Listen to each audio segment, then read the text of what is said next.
Congress had a plan to round up anyone who won't get vaccinated in internment camps. That plan never existed, but the lie spread like wildfire throughout Washington anyway. And joining us now to talk about it is co-founder of UW's Center for an Informed Public. We got Kate Starberg with us this morning. Good morning. Good morning. Monday night, Walmart stores across the country suddenly closed, supposedly a result of plumbing problems, they said.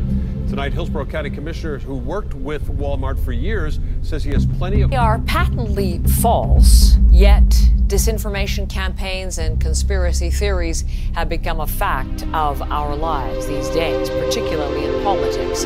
Most get ignored, even laughed off. But there is one theory suggesting Canadians will be forced into COVID-19 internment camps.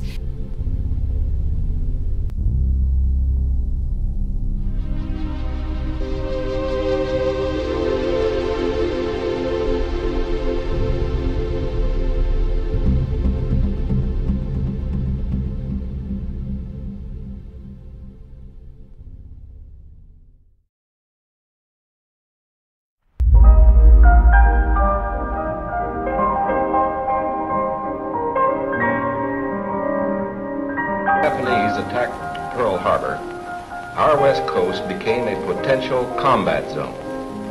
Living in that zone were more than 100,000 persons of Japanese ancestry, 2/3 of them American citizens.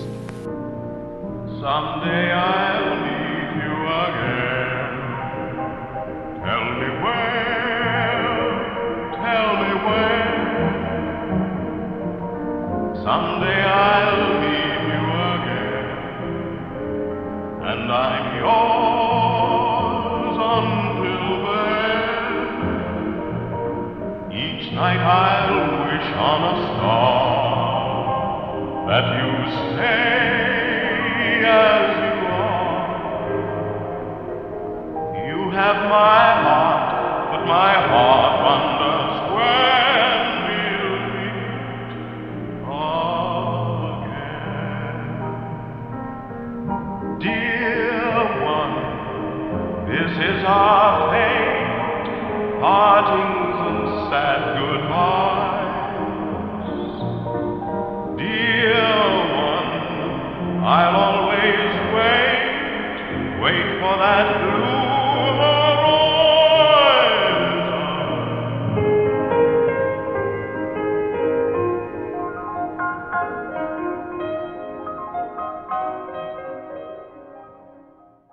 Good evening.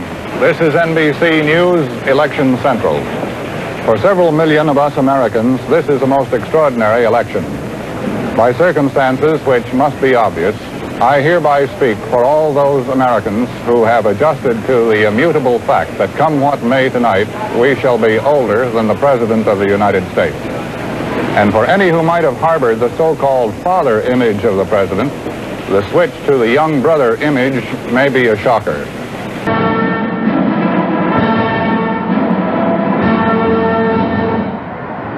John Fitzgerald Kennedy, do solemnly swear. I, John Fitzgerald Kennedy, do solemnly swear That you will faithfully execute the office of President of the United States. that I will faithfully execute the office of President of the United States And will, to the best of your ability, and will, to the best of my ability, preserve, protect, and defend the Constitution of the United States. preserve, protect, and defend the Constitution of the United States. So help you God. So help me God. Uh,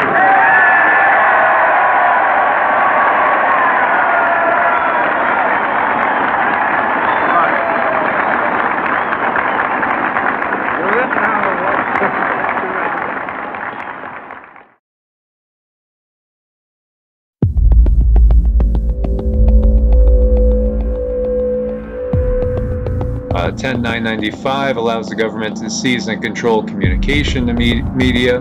10997 allows the government to take over all electrical, power, gas, petroleum, fuels, and minerals. 10998 allows the government to seize all modes of transportation, including personal cars, trucks, or vehicles of any kind, and total control again over highways, seaports, and waterways. How about 10999? Allows the government to take over all food, resources, and farms. And then we have 11000, allows the government to mobilize civilians into work brigades under the government supervision. 11001 allows the government to take over all health, education, and welfare functions. Another one designates Postmaster General to operate a national registration of all peoples.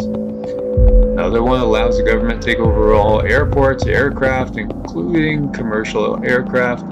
Another one allows the Housing and Financing Authority to relocate communities, entire communities, relocate them, build new housing with public funds, designate areas to be abandoned, and establish new locations for populations.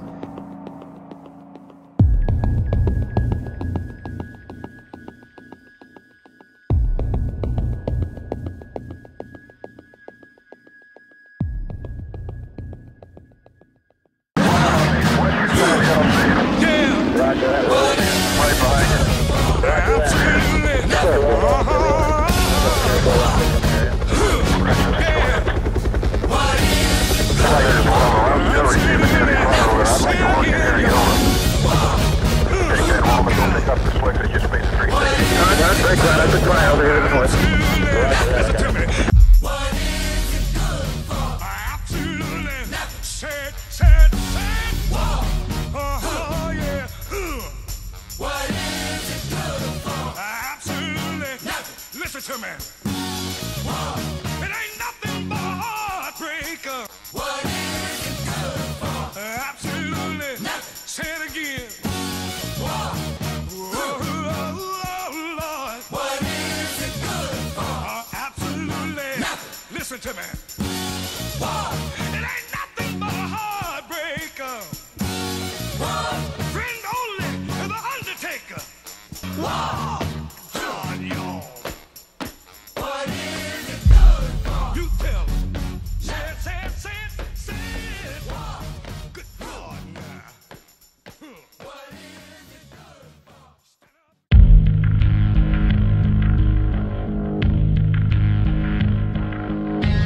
Reagan was elected to the presidency, he installed Louis Giuffrida as head of FEMA, the Federal Emergency Management Agency.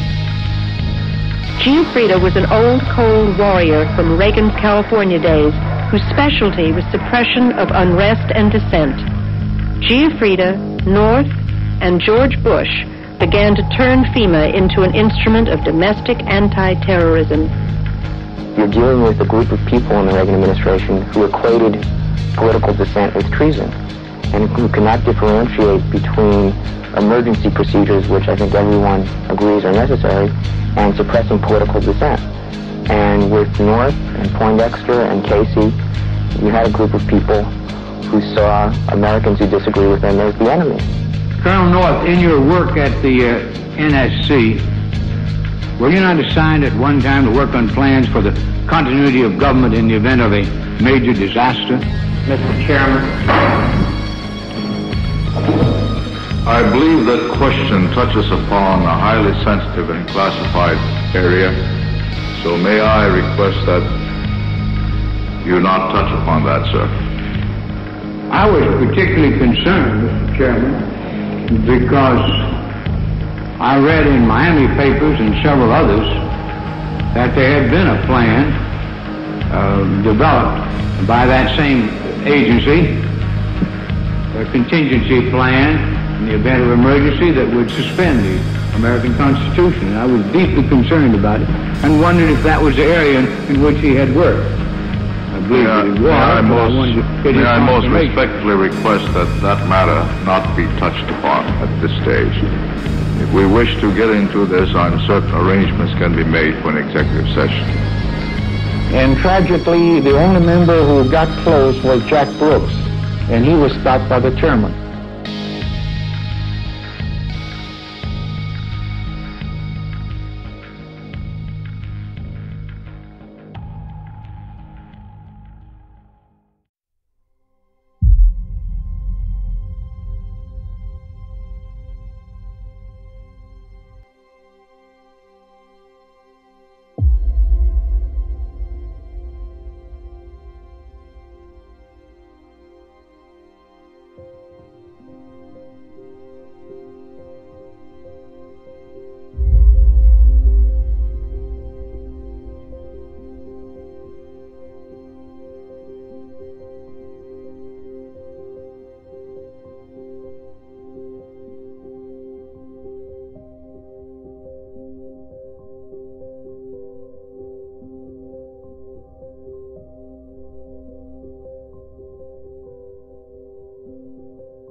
Attention, attention, attention.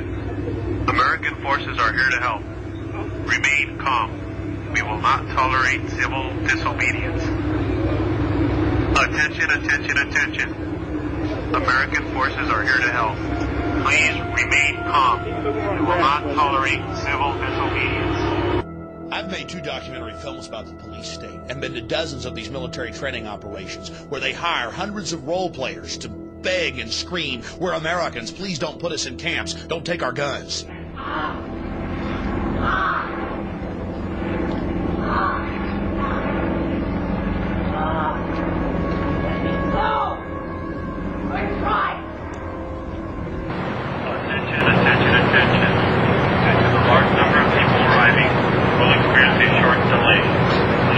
Calm and cooperate so that we can process you into the camp faster. Hey, I want the duck in the cockpit. What? Duck? Duck. Leg je op, duck. Leg je op. Nee, man, niet. That's a hostile act. The technologies are what makes you nauseous. In the past, in a situation like that, she might have been shot. In the future, we want to give our Marines non-lethal options where they can say, no, she's not armed, maybe threatening, but I don't want to kill her, or I don't want to kill him, or them. Use your sound wave rifle, I guess you could call it, and down they go. Yeah, him in prison, huh? Now you're going to see an execution.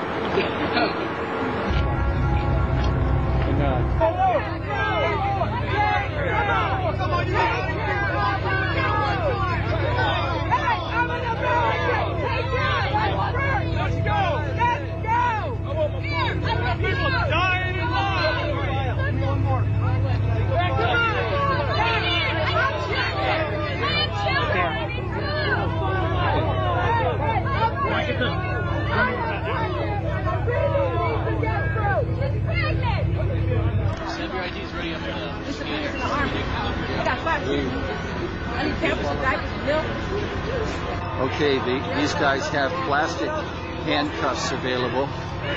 Well, I think terrorism is being practiced on the residents of the city of Oakland because many of the retired teachers, retired military people have informed me that they understand what's going on, and it is not anything that relates to humanitarian training whatsoever. This is a psychological, as we in the research community say, this is a psyop. Yesterday's right to peaceably assemble has given way to a declaration of civil emergency and mass arrests today. Your conduct is in violation of state and city law, and your failure to leave the area now will subject you to arrest for failure to disperse. The stance of the city and the state is vastly different, with State Patrol and National Guard backing up the Seattle police. Innocent bystanders walking along the sidewalk are getting tear gassed, and while the governor made assurances this morning things are back to normal, they're definitely not. The state of emergency was just an hour old. The state of emergency that they've been training for so long to deal with. Who was behind it? What caused it in Seattle in December of 1999? The World Trade Organization meeting. The riots, the supposed riots in the military and police working together to keep the public safe from all that evil rabble. We're going to go in depth. This is a perfect textbook example of problem, reaction, solution. Training the public that the wheeled tanks keep us safe. But first, we have to examine the World Trade Organization, the WTO, to understand what happened in Seattle. The World Trade Organization was created in 1995 by the same institutions, the same powerful central banks that created the nations and empowered it in the late 1940s. They seek to destroy national sovereignty, not just in America, but worldwide, and rein it in under the control of a huge dictatorial machine. And their track record is clear. They are nothing more than servants of the corrupt global establishment, serving their every whim, dividing up the property on the global plantation. If one reads the different trade agreements that have been pushed by this World Trade Organization, energized in the last 5 years to world prominence, one realizes that it's nothing but a tool for consolidation. There's one catch. In recent years, the WTO, since its inception, has come across incredible opposition worldwide because of its obvious authoritarian implications. That's a hard thing to deal with when you've got highly motivated people that have real complaints and valid issues. How do you deal with it? Well, you simply call in your friends, the left coast communists posing as anarchists under Delta Force direction. Broke windows at the Gap, they're smashing windows at McDonald's, they're dumping over garbage cans, and they are very angry again and hostile. We're seeing more clashes with other protesters telling them to stop because they're giving everyone a bad name. None of the protesters, the legitimate protesters down here, want any of this kind of action, and they are very angry. So right now, knocking on the newspaper. Megan, any sign yet of police trying to track them down? Riot police anywhere. They're going like, they're breaking the bank window here at U.S. Bank. We got to get out of here. We're going to run up the street because if they see us, they attack us. And so we're keeping a safe distance away from them. Several police officers have told us because they were assigned to control the protest crowds, they weren't allowed to break ranks and to stop the Black Bloc. So the group just continued destroying property for nearly an hour. What's wrong with this picture? If the police are supposedly there to protect the public and property, then why? Why did state police, Seattle police, as well as the feds stand back and allow the anarchists en masse to run around and throw bottles at police, cones, rocks, you name it, and assault private property as well as members of the general public? Because they needed someone to demonize the rest of the good demonstrators. Now, my friends, this is an old tactic throughout history. If you have opposition, you simply demonize them by creating your own crisis, your own massacre or terrorist bombing or incident, and then blaming it on your political opponents. When you have 50, 60,000 peaceful demonstrators out exposing the corruption, how do you neutralize them? Well, you simply send in your boys to create a crisis, to offer a solution. Now, we're not saying that local police knew what was going on. Certainly not. They just were following their orders, which is frightening in and of itself to let a bunch of anarchists, 30 or 40 of them tops, run around and burn and break things because they were ordered to do so. We're going to play you some little clips from newscasts and some amateur video. Then we'll move into even more evidence that this was a government action. You see, the anarchists were actually given their own operations base, even during the curfew and civil emergency that was declared after their attacks. Boy, that was a good excuse to clear the streets. But first, watch just a small snippet of a local newscast that, of course, never went nationwide. Can't have the people finding out about what really happened. It's very revealing how the police just go along and allow this criminal activity. Then we'll get into who was behind it and how most of the anarchists are just useful idiots working for their provocateur bosses, and on into the state of emergency that was declared and how not just Seattle but the nation was trained to accept armored personnel carriers and police in black uniforms as well as National Guard being directed by the FBI and the Justice Department and Delta Force is all part of living in a safe society to, well, you know, protect us from those dangerous anarchists. The group we had seen all morning, a group we now know as anarchists called the Black Bloc, began terrorizing the city. I was live on the phone as it started. Trying to break the windows. They're slamming against the window. Oh my gosh, they just broke the Starbucks window. They're breaking into it right now. I'm moving across the street there. It was a frightening moment, and I think I was in shock. I had been separated from my photographer, but as I followed this group, I soon met up with another Cairo photographer, Frank Simon, as the group's rage turned toward him. Bring on the camera! Photographer Eric Wald and I then followed the black bloc. There were about 30 of them, isolated by their black clothing, black hoods, and masks. It was obvious as they continued their destruction that they were renegade protesters. Yeah, take off the mask. Take off your mask and join the rest of us and shut up. And now we're at the McDonald's at 3rd and Pine, where they are breaking more windows. They broke windows at the Gap. They're smashing windows at McDonald's. They're dumping over garbage cans. And they are very angry again and hostile. We're seeing more clashes with other protesters telling them to stop because they're giving everyone a bad name. None of the protesters, the legitimate protesters down here, want any of this kind of action. And they are very angry. So right now, knocking at the newspaper. Megan, any sign yet of police trying to track them down? No sign of police anywhere. They're going. They're breaking the bank window here at U.S. Bank. We got to get out of here. We're going to run up the street because if they see us, they attack us. And so we're keeping a safe distance away from them. Several police officers have told us because they were assigned to control the protest crowds, they weren't allowed to break ranks and to stop the black bloc. So the group just continued destroying property for nearly an hour. King 5's Deborah Feldman spoke to one police officer who says the department suffered from bad leadership. She's live tonight with this exclusive story. Deb? Well, I spoke with a detective tonight who says he feels completely demoralized by the way police were treated last week. He says he's not just talking about the treatment they received from protesters, but also from some of their superiors. It's hard for most people to witness chaos and destruction, but Detective Donnie Lowe says as a police officer at the scene, I was embarrassed. Lowe and his fellow officers were under orders to hold their ground last Tuesday when protesters blocked access to the convention center. He says it was painful to watch the crowd harass delegates and not be able to help them. He wasn't even allowed to catch the crooks looting downtown businesses. I watched this guy loot Nike Town, sit in the window of Nike Town.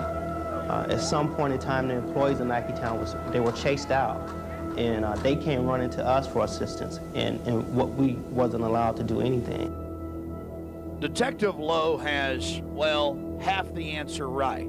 He's got half the picture in his hand. Certainly, it's horrible, it's inexcusable that city leaders under the control of the federal government in Seattle would instruct the police not to apprehend criminals while they were engaging in crimes publicly. Crimes like robbery, arson, and assault. That makes the police chief, the mayor, the Justice Department, the Delta Force, the FBI, you name them, running this operation guilty as accomplices. But in a second, Detective Lowe falls for the old trick we've been talking so much about.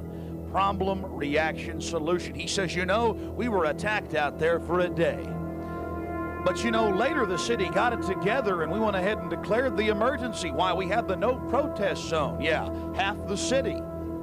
Why the civil emergency was needed. And we finally, you know, we got to get tough on them. Yeah, you got to get tough on all the peaceful demonstrators that were shutting down the WTO, the World Trade Organization, and now when people think of protesters across the country, especially city leaders, city managers and others say, boy, we better crack down, we better ban protest here too.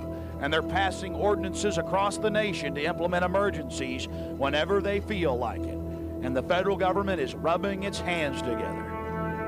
All started by 30 to 40 anarchists running around, burning and beating and smashing and stealing. And the police, like dogs at the end of a chain, a Rottweiler you've been slapping, suddenly had their leashes released, and with wanton abandon, they rampaged out in a berserk fashion and attacked old ladies, store owners, you name it. And then they got to ship everybody to the FEMA Center. That's right. FEMA was helping during this learning process for everyone. Wake up, police. Stop letting them manipulate you. Even though the department has been criticized for the so-called no protest zones, Lowe defends them as necessary to regain control of the city. I think our biggest problem here was leadership within this department refused to take appropriate actions when it was clearly necessary. And that's how it got out of hand. You see, police, things were meant to get out of hand, to to train the public to live in a continual state of emergency. Martial law is not some Hollywood pronouncement. It's an incremental slide towards more and more control. And on a scale of 1 to 10, on the police state Richter scale, we're at a 4 or a 5 right now in America. While the labor march was large and peaceful, it was the unexpected violence that captured most of the media attention. There's 3 issues of mischaracterization that have been sort of compounded by ignorance that I really think need to be addressed. Number 1, the civil emergency was created by the police.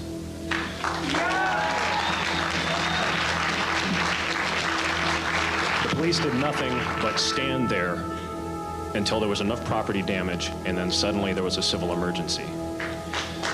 Now this occurred, and I have to add also that the emergency meeting of the City Council on Monday, I want to thank the 3 members who actually voted not to endorse the mayor's proclamation of civil emergency. But I find it very disappointing that there was no debate on the actual merits of the civil emergency. Everyone just said, oh, well, it's quite clear. Media reports say that the negotiators in front of the King County Jail won a real concession from the police by granting access to attorneys to the people who were being held in the prison. This is not something to negotiate, this is a right. And it took a court order to even get to that point, and I'd like to know what state the police and the jail system is in when this can happen to nonviolent protesters who are simply being held. And we were told beforehand that in meetings with the police that no one would be held at Sandpoint for more than half an hour. Now, I don't think that was realistic. In fact, that's such an Alice in Wonderland kind of thing to say that I don't really have a response to it. I am very upset that my civil rights were suspended by Mayor Paul Schell so that WTO delegates could convene in our city. My freedom of movement was restricted, and I was subjected to harassment and arrest by the police. I was also subject to an excessive fine and 180 days in jail just for trying to protect myself from chemical poisoning by owning a gas mask. This private property was subject to confiscation by the police. A no-protest zone was created, which made it impossible for citizens to peaceably assemble and exercise free speech. I do not appreciate being gassed when I'm trying to get home from work or when I'm trying to shop downtown. I was nowhere near any of the demonstrations. Both times I was tear gassed. I suffered headaches and sinus pain for days afterwards, and I was forced to seek a physician's care. I also witnessed clouds of tear gas wafting out over the reservoir on Capitol Hill where our drinking water comes from. I would like the City Council to look into the effects of chemical poisoning of our water. We're about to get to hardcore evidence proving that the Federal Emergency Management Agency, that secret government system, was actually running the show. After the anarchists had put on their display for the news cameras, the authorities had all they needed to rationalize a total suspension of civil as well as human rights publicly in front of everyone's eyes. They started declaring that people couldn't have banners or posters or even stickers or buttons on their clothes against the WTO. Anyone who got in their way was arrested and shipped to a FEMA center, the Federal Emergency Management Agency. In direct violation of Posse Comitatus, had Delta Force on the ground from day one of the demonstrations and protest, continually integrating the local, state, county, and city police under federal command. This should be a giant red flag for any American concerned about their God-given rights and their freedom in this country. You see, for over 20 years, the Federal Emergency Management Agency has been building and constructing, maintaining concentration camps as well as the personnel to incarcerate literally tens of millions of Americans.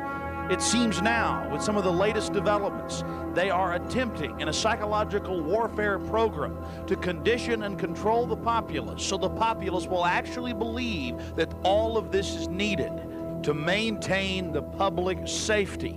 You've already seen the facts, my friends. All of the problems in Seattle, and yes, even in Washington, D.C. in 2000, could have been prevented. It's a handful of violent offenders offering the crisis so they can offer their solution. I would ask the police, why are you engaging in this? You know it's all stirred up and stage managed, as well as the military. Why be parties to this? Why be parties to destroying the country that your children are going to grow up in? Why?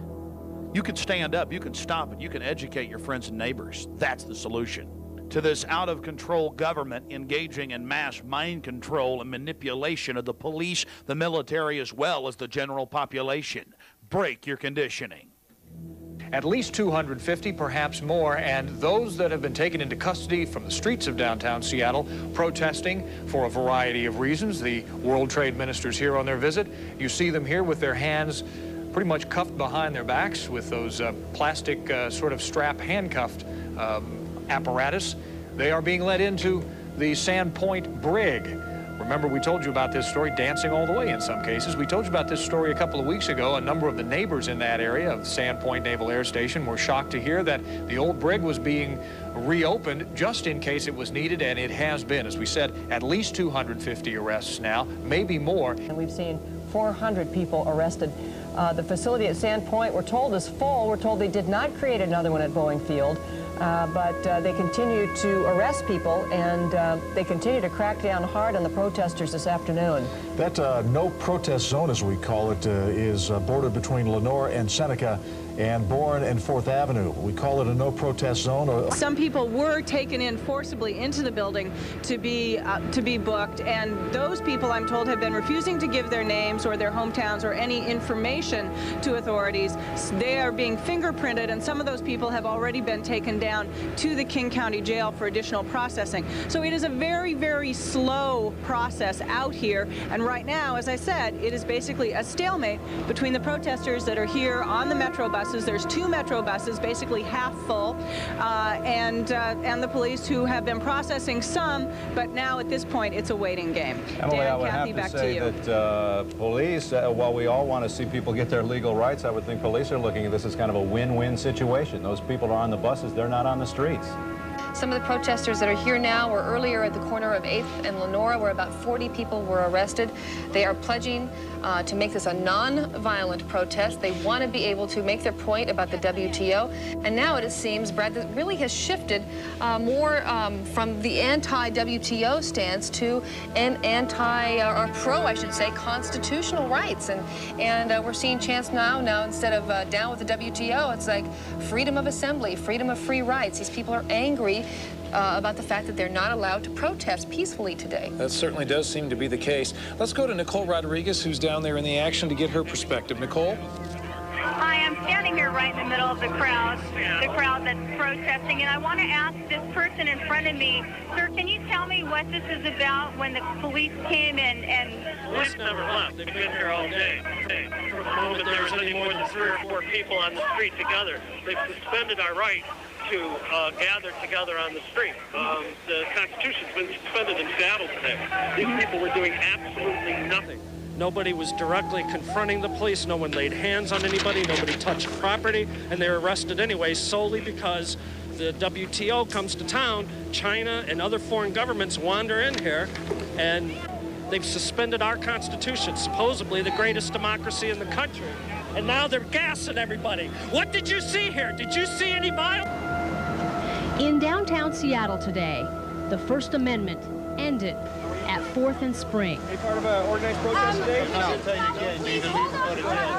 Not only could you not say what's on your mind, you couldn't wear it. What? Give me that. Yeah, sir, let's not get into a big scuffle over it. This man had an anti-WTO sticker on his backpack. He took it off my... Right. There's no protest down here. You saw what happened yesterday to your city. We're not going to let it happen again, okay? Not allowed to have a sticker. Not here. These officers stand guard at just one corner of a 50-block no-protest zone in downtown Seattle. Since a civil emergency was declared, talk of free speech, at least past this point, it's a no-protest zone, sir, became moot. You just took his gun, am I right? He did. He reached onto his body and pulled it right off. I asked if I could go through. He said I couldn't if I had a button, and I wasn't going through the line, and then he ripped it off my jacket. Now, if I say I'm protesting WTO, I can't go in. If my T-shirt said I supported the WTO, could I go in? That's not a protest. It's a no protest zone, hence no protest. Backpacks and bags were also searched for banners or gas masks. Gas masks are illegal to possess today in the city of Seattle. How can you guys mandate something like that? What's that? Just curious, how can you mandate something like that? Because they declared the city a state of emergency. But you don't know what thoughts are in my head, right? Well, I have no idea. Well, Are you protesting? Are you protesting? There's no protest zone down there. You go down there and protest, you risk arrest. Okay? I'm just telling you that. You understand that? Understood. Okay. What country is this?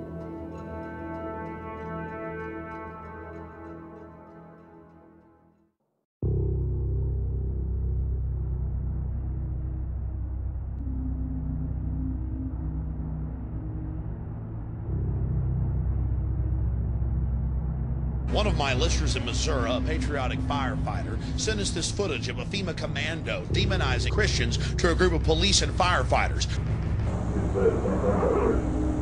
You're damn right, because think about the Christians, okay? Do you accept Jesus Christ as your Lord and Savior? No. What did they do? They took your head off. They beheaded you if you didn't accept Jesus Christ as your Lord and Savior. See, this is reality. Yeah, they're terrorists, but the bottom line is to them, they are not. Now, why is that important to understand? Because they are as committed to their cause and to their way of life as you are yours. And they see you as being wrong. That's very difficult. When people are passionate about what they believe in, they become a very difficult enemy.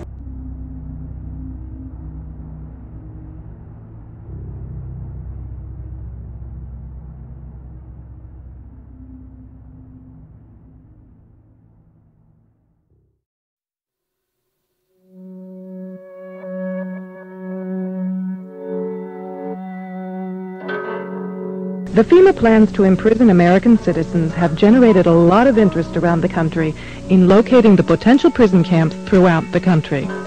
These may be facilities currently being used as prisons, such as those you saw earlier, or prisons that are being built supposedly in the name of the war on drugs, or facilities that have other uses but which could be quickly used to detain large numbers of people, such as this Amtrak facility in Beech Grove, Indiana. We're standing now in the main parking lot, which doesn't look too sinister. At this level, it is a very large parking lot, fenced on all sides by fence topped by barbed wire. It also has these electronically operated turnstiles.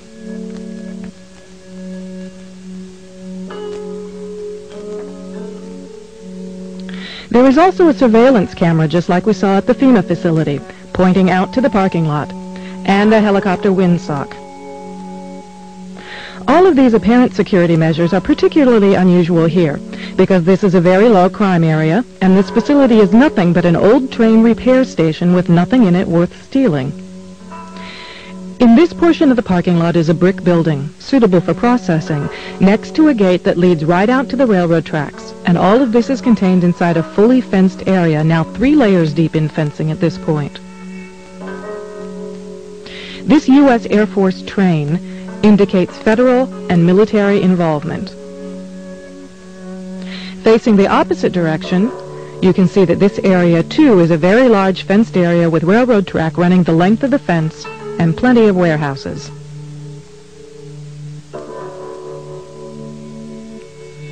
This facility was supposed to have closed in June of 1993, yet instead several $1 million in federal funds have been spent on supposed renovations over the past 2 years. Helicopter windsocks and markers are evident throughout the property. This small building is the only way into a particular fenced area. Inside this building, we see more of the motion-activated detectors, electronic turnstiles, and prison bars.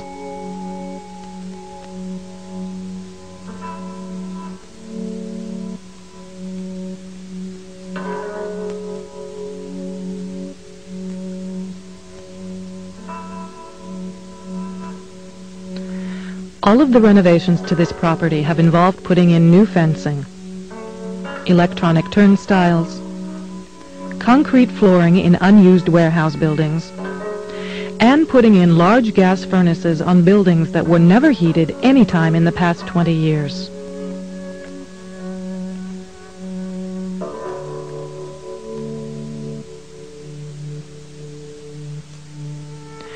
Outside this building is fencing and a cattle run section of fence, all topped by barbed wire, pointing inward, not to keep people out, but to keep people in. This was common throughout the facility, particularly the new fencing that had been erected.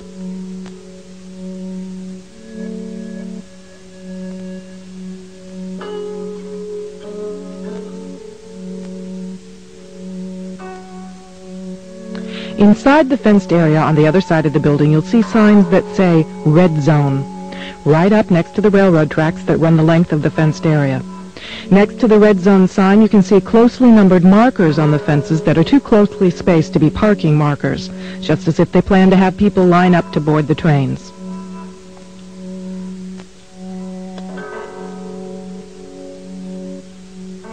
Here's a helicopter marker on the power lines outside the facility, indicating expected helicopter traffic, and again, another tall radio antenna. Looking around, you can get an idea of how huge this place is and how many people it could contain in its fenced-in area. In yet another fenced area, we see a large warehouse building at the end, with the electronic turnstiles in front of it. The building is one that has a new concrete floor, and its doors and windows have all been blocked. Outside, there are new gas pipes.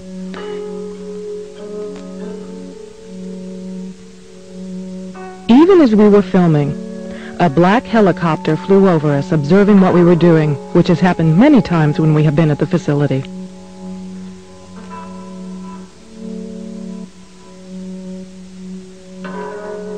The gas lines and gas pipes at the facility run the length of the buildings.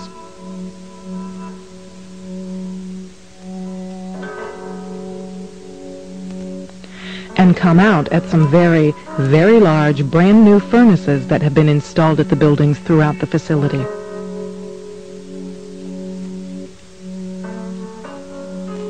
We found this crane, which has seen better days, but is plainly marked U.S. Army in the middle of the stockyard.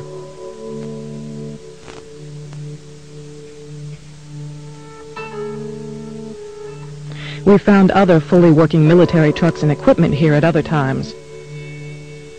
Inside the facility, we found large fenced-in areas next to the railroad tracks marked Green Zone and Blue Zone, suitable for holding a lot of people. Many of the old warehouse buildings have had new concrete floors put into them. Unused sections of railroad track have been dug up and replaced, and from the supplies in the stockyards, it is obvious they will be doing even more construction and fencing.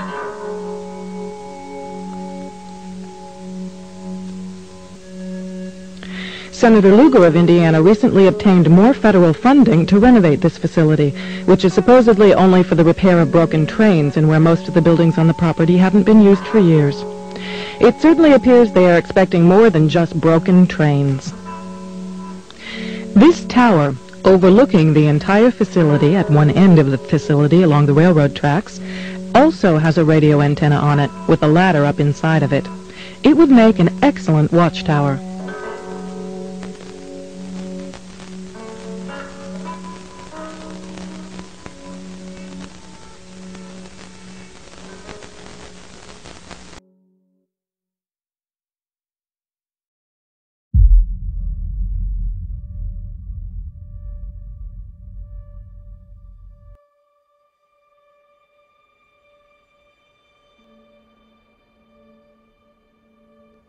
I was pulled to the side road, which was a new cut gravel dirt road in front of a business, a builder supply business, actually Top Notch Builder Supply in Madison, Georgia. To my right, this was previously was a soybean field, and this little new cut road divided this field, and the right side of the road was filled with, which I thought was portable toilets. I never looked at them that close. Same in color, maybe black, but which was an odd color. And I was sitting there going over my notes, and a van pulled alongside of me that turned out to be the property owner. And he greeted me and He was by himself, and so we had a good little dialogue there, and I asked him about the field of black boxes. What were they? Because I'd never seen anything like that, and his statement was that if he told me, I would be one of few people in Madison, Georgia that knew about them. And he says they're disposable coffins, I believe he told me. And he says there's 100, at that time, he said there was 125,000 there. And they were stacked, he told me, 15 high. I asked him who owned them, and he stated that the CDC owned them and that they were leasing the land, leasing his land for storage.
The official U.S. military documents we are about to see were highly classified until 2013 when they were leaked to the public. In fact, if you look at the bottom of the cover page, you'll see just how secret this document was intended to be. Destruction notice. Destroy by any method that will prevent disclosure of content or reconstruction of the document. By this statement alone, it's obvious that we were never supposed to see what's inside. And that being said, let's take a look inside and see what we can find. Now, this document is 326 pages long, and we definitely don't have time to look at every single page. So I'll just go over some of the most relevant content. Feel free to read this document for yourself. There's a link to the full document in the description below. Alright, so keep in mind that this document was not just written for overseas operations. It clearly outlines internment operations on U.S. soil and with U.S. citizens. On page 38, quote, support to civil support operations. Civil support is the DoD support to U.S. civil authorities for domestic emergencies and for designated law enforcement and other activities. Civil support includes operations that address the consequences of natural or man-made disasters, accidents, terrorist attacks, and incidents in the U.S. and its territories. The internment relocation tasks performed in support of civil support operations are similar to those during combat operations, but the techniques and procedures are modified based on the special OE associated with operating within U.S. territory and according to the categories of individuals, primarily DCs. In this document, DC stands for Dislocated Civilian, to be housed in internment relocation facilities. During long-term internment relocation operations, state and federal agencies will operate within and around internment relocation facilities within the scope of their capabilities and identified role. Military police commanders must closely coordinate and synchronize their efforts with them, especially in cases where civil authority and capabilities have broken down or been destroyed. Not only that, On page 146, it details the identification procedures of new prisoners, and that includes taking their social security numbers. Quote, Identification 716. Individual identification photographs are taken of all prisoners. The prisoner's last name, first name, and middle initial are placed on the first line of a name board, and the prisoner's social security number is placed on the second line. A prisoner registration number may be added on the third line. 2 front and 2 profile pictures are taken of the prisoner. Fingerprints are obtained according to AR 190-47. Now that we've established that these operations were not only designed for overseas, but also designed for U.S. citizens on U.S. soil, would it surprise you to see that the United Nations is also involved in this? Page 23. Agencies concerned with internment and resettlement. External government involvement in IR missions, and IR means internment and resettlement, is a fact of life for military police organizations. Some government and government-sponsored entities that may be involved in IR missions include international agencies, the United Nations, International Committee of the Red Cross, International Organization of Migration, U.S. agencies, local U.S. Embassy, Department of Homeland Security, Immigration and Customs Enforcement, and the Federal Emergency Management Agency, otherwise known as FEMA. Now, let's go to page 56, where it goes into detail about psychological operations, or PSYOPs. The supporting IR PSYOP team has 2 missions that reduce the need to divert military police assets to maintain security in the IR facility. So basically, psychological operations are deployed in order to manipulate their detainees and make them more passive, and it goes into more detail. Quote, the PSYOP team develops PSYOP products that are designed to pacify and acclimate detainees or DCs to accept U.S. IR facility authority and regulations. PSYOP teams gain the cooperation of detainees or DCs to reduce the number of guards needed, identifies malcontents, trained agitators, and political leaders within the facility who may try to organize resistance or create disturbances, develops and executes indoctrination programs to reduce or remove antagonistic attitudes. Did you catch that? Develops and executes indoctrination programs to reduce or remove antagonistic attitudes, otherwise known as brainwashing. Now, let's move on to page 84, where it talks about medical support, and this is where it starts to get a little scary. Quote, medical personnel are required to identify, treat, and document existing medical conditions and injuries of detainees. Commanders must consider the following when establishing medical care at the internment facility. A credentialed healthcare professional examines detainees monthly and records their weight on a DA Form 2664-R. The detainee reporting system requires weight data from medical community. The general health of detainees, their nutrition and cleanliness are monitored during inspections. The detainees are examined for contagious diseases, especially tuberculosis, lice, louse-borne diseases, human immunodeficiency virus, which is HIV, and STDs. It goes on to say, quote, all medical treatment facilities must provide immunizations for and isolation of detainees with communicable diseases. So basically what they're saying here is these facilities can be turned into a military quarantine with forced immunizations. Let's continue reading. Detainees who require a high level of care are transferred to military or civilian medical installations where the required treatment is available. Military police escort detainees to medical treatment facilities and remain with them until medical examinations are complete. So if you're really sick, they might send you to a hospital. However, you will have military police escorting you there and back. Now, some people might say that these camps are friendly in nature and will be used as some sort of humanitarian camp to help people in need. Well, if it's a humanitarian camp, why would they need to use deadly force on people who try to escape? Page 238, quote, Level 5, deadly force, used as a last resort, when all lesser means have failed or would be impractical, used to prevent death or serious injury to self or others, to prevent the theft, damage, or destruction of resources vital to national security or dangerous to other, or, and here's the big one, to terminate an active escape attempt. So basically, deadly force is authorized to stop an escape attempt. That's everything we need to know right there. They also go into detail about how these camps should be laid out. There's many diagrams in this document, and we're going to take a look at this one right here. This diagram shows 3 rows of barbed wire fence, 25 guard towers, and a quick reaction force. Now, it should be obvious to anybody watching this that these camps are not humanitarian relief centers.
How do we know this? I've read it many times and I'll read it again. Let's go Acts 2:17-21. And it shall be in the last days, God says, that I will pour forth of my spirit on all mankind.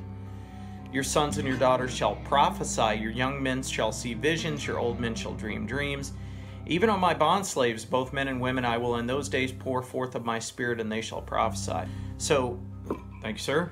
I dreamed, this was about a month ago, and I made a commitment to the Lord that I would share everything that the Lord put on my heart. This was about a month ago that I dreamed that we were in Dallas, and the feds kicked the front door in of the Dallas house and were looking for me and Keaton.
Moreover, brethren, I declare unto you the gospel which I preached unto you, which also ye have received, and wherein ye stand, by which also ye are saved, if ye keep in memory what I preached unto you, unless ye have believed in vain. For I delivered unto you, first of all, that which I also received, how that Christ died for our sins according to the Scriptures, and that he was buried, and that he rose again the third day according to the Scriptures.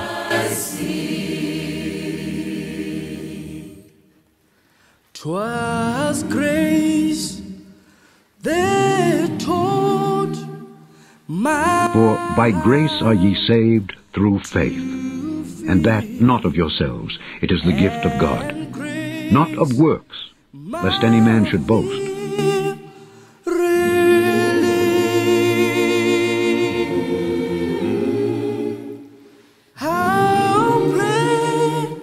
For the gifts and calling of God are without repentance. That grace appeared, the hour I first believed. Amazing grace, amazing grace, how sweet the sound, how sweet the sound. I saved the rain, I saved the rain.